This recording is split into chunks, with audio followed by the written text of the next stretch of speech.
Bonjour tout le monde. Donc, je vais juste faire un tout petit point sur l'hypnose après le magnétisme. En fin de compte, tout le monde est sujet à l'hypnose, simplement qu'il y a plusieurs formes d'hypnose. Pour les plus connus, c'est classique, ericksonienne, bien sûr, où là, ben, vous êtes dans un semi-endormissement et vous avez l'hypnose humaniste que moi je préfère de loin, où vous restez complètement conscient. Évidemment, on ne fait pas les mêmes choses avec toutes les formes d'hypnose, mais nous sommes tous sujets à l'hypnose. D'ailleurs, la preuve, c'est que bah, la plupart du temps, des fois, quand on nous parlait en classe, on écoutait, et d'un seul coup, notre regard se tournait vers la fenêtre, et c'était fini, et d'un seul coup, on entendait la récré qui arrivait, et on ne s'était pas aperçu de la longueur du cours. C'est que là, nous sommes partis en auto-hypnose, parce que le cours n'était pas passionnant, ou que la voix du prof était un peu monocorde.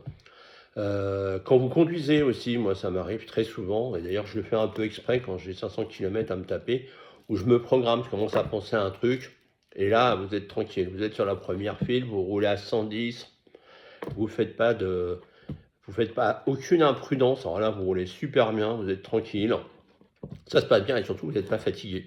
Voilà, puisque c'est votre inconscient qui prend le relais.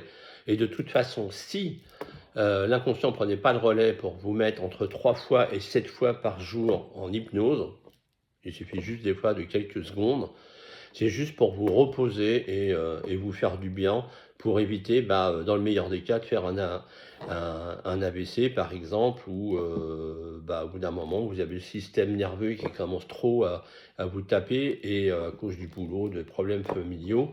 Et c'est vrai que si vous cherchez à résister, bah, c'est pas très bon pour votre santé. Des fois, il est bon de se laisser aller, et voilà. Et évidemment, le petit frère de l'hypnose que moi j'affectionne particulièrement, c'est la PNL qui nous permet, alors excusez-moi, je suis pas très bon en anglais, de faire de la street therapy, c'est-à-dire qu'on voit quelqu'un qui va pas bien, qui est dans la rue, et bien avec quelques formules un peu à la mentaliste, puisque le mentaliste n'est pas magicien, hein, il est juste, il pratique juste la PNL, il ne sait rien faire d'autre. Il a étudié deux trois choses comme la morphopsychologie et voilà, l'histoire de connaître un peu son boulot. Mais c'est la PNL qui va vous permettre de savoir un petit peu à qui vous avez affaire. La première chose, c'est de déceler déjà si la personne est droitière ou gauchère.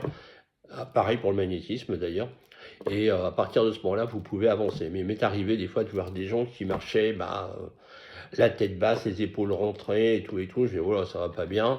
Et ben des fois, vous consacrez un petit quart d'heure en parlant avec la personne, vous provoquez ce qu'on appelle une rupture de pattern, c'est-à-dire qu'en clair, bah, vous vous dites bonjour, il ne vous connaît pas, vous lui parlez de la pluie, du beau temps, et là vous commencez bien sûr à agir. Voilà, ça c'est super sympa. Voilà.